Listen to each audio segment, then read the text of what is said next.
Thanksgiving is a time when many of us are cooking in the kitchen, so why not get the kids involved? My friend and 425 magazine contributor Monica Hart makes these adorable pumpkin hand pies, and she promises that even I can make one. I don't know, they're adorable. I didn't make these, Susie did, but gosh, they are so cute. They kind of have a smug look on their face, like they have a secret, right? They do have a secret. What is the secret? Yeah. Well, they're good. I guess that's the secret. And super easy to make, actually, especially I know that you're using prepared dough, and that really makes the process much quicker. I, however, use pate brisé dough that I made last night. And so basically that's just butter. It's so good, but it's not quite as forgiving when you're rolling it out. But okay. Here's how we start. I do have... Yeah. Now, we have a stencil, right? You had a stencil. And I was looking for a cookie cutter, and I could not find one that I really wanted. So I went to the craft store, and I saw this, and I go, I can make a stencil. I can trace around that. So that's what I did. And I created this little stencil, and it's really easy out of cardstock. Okay. And I've used this about a dozen times now. So this is good value, I'm going to tell you right here. I love it. So what you're going to do is you're going to roll out your dough, and I know that you've got your dough ready to go. I actually already cut out my okay, roll it out. And you want to make sure that you have a lot of flour, going on there. And then you're going to take this guy and you're going to put it down. And I get a little knife like this. Okay. And I trace around your little pumpkin. Stencil. Okay. Yeah, my little pumpkin guy. And what I love about this, like you said, the kids can get involved in this.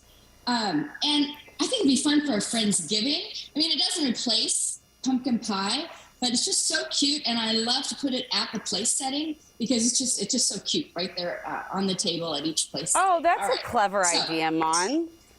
Kind of fun. Okay, so here's what I've done. Traced around it, and now I'm going to pull away the excess dough. Okay. Remove my lovely little stencil. Yeah, we don't put a face in this part, right? We don't put a face in this one. No, what you're going to do, what I did, is you're going to put it on a parchment-lined baking sheet. Okay. So I've got the first one, the bottom, ready to go, okay? Okay. And so now what we're going to do is we're going to grab our filling.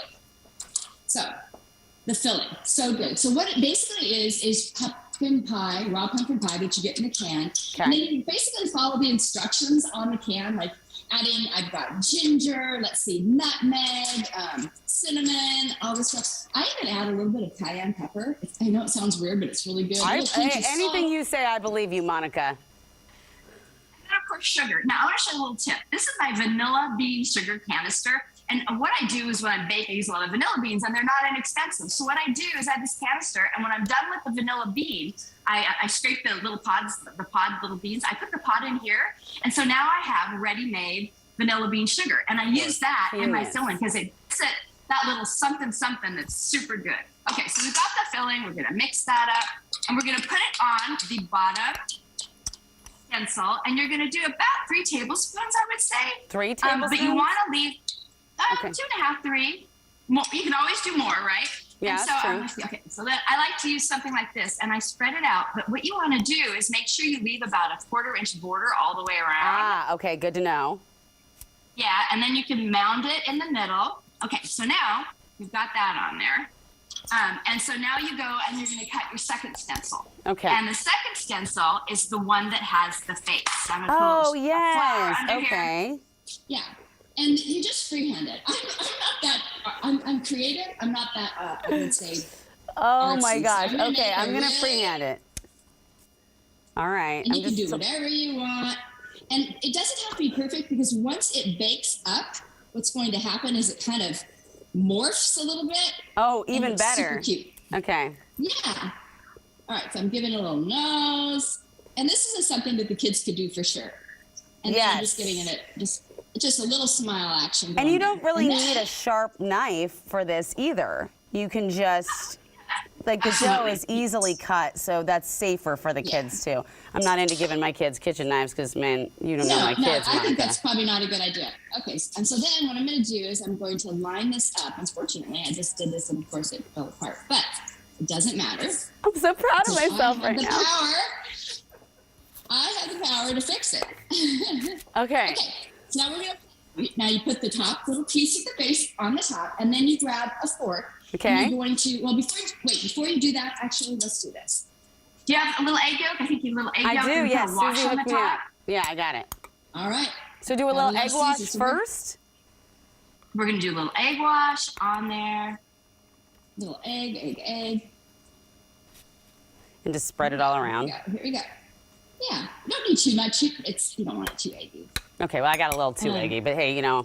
It's all good. It's all good. And then you're going to add a little bit of this. I call this sparkling sugar. Yes, that's what it is. I like that. It just gives it a little bit of crunch. Comes out real quick. Crunch. Yeah, there we go. So then I'm going to get the tines of my fork and I'm going to seal. Okay, and then use the fork to seal. I love it. And then you pop it in the oven, 375, 18 minutes, and when you are done, my friend. You know what, Mon? I love this because actually this is something I could totally do because I just did it. You're doing great, man. I did it. Yeah, so look, something like this. And you can make them the night before, the morning of. Your house will smell amazing. How it cute. just looks so cute, right? Monica, thank you so much for your time as always. I loved your spread in 425 magazine. These were not the only things you featured. So if anyone's interested, they got to go get it because it's so cute. We love you. Thank you, Mon. Thank you for having me. Oh my goodness, so much fun. And of course, we're gonna have the recipe and all the directions on our website, so you don't have to rewind. Can we even do that anymore? I don't know. And then you can create your own pumpkin hand pies. And if you do, please share on social media using the hashtag NewDayNW.